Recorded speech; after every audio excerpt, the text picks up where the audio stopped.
Il n'y a maintenant plus d'obstacle entre lui et le palais présidentiel. Le processus électoral est clos. Maintenant, je vais travailler sur mes actions et sur mon programme politique. Enrique Peña Nieto présente à la presse les membres de son futur gouvernement. Tout est fin prêt pour son entrée en fonction le 1er décembre prochain. Dehors, la protestation est bien maigre.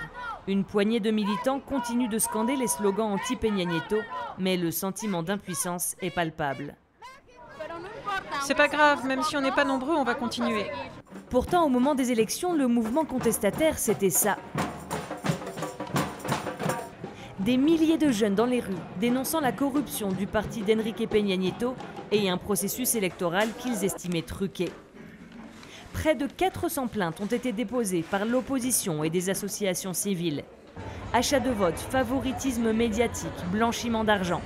Le parti de Peña Nieto en prenait pour son grade et le candidat de gauche, Andrés Manuel López Obrador, jurait de ne pas abandonner la lutte tant que l'élection ne serait pas invalidée. C'est d'un cynisme incroyable de leur part. Je le répète, on parle de millions de pesos dépensés pour acheter des votes.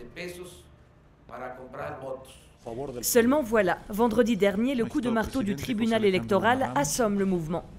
Par un vote à l'unanimité, les 7 juges ont balayé tous les soupçons de fraude d'un revers de main.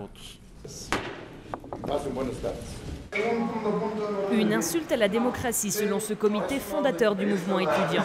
Même si les recours sont épuisés et que la démotivation gagne les rangs, ils tentent de se réorganiser.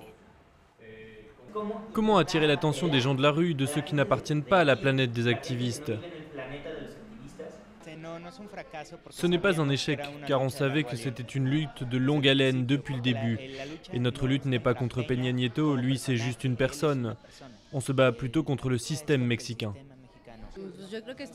Je crois qu'on est tous fatigués, mais on a l'énergie pour continuer à lutter et améliorer la situation dans notre pays. Dans les rues, c'est le retour au calme après 5 mois de mobilisation. Mais le noyau dur du mouvement étudiant souhaite réinventer la démocratie. Leur objectif, ni plus ni moins, proposer une nouvelle constitution.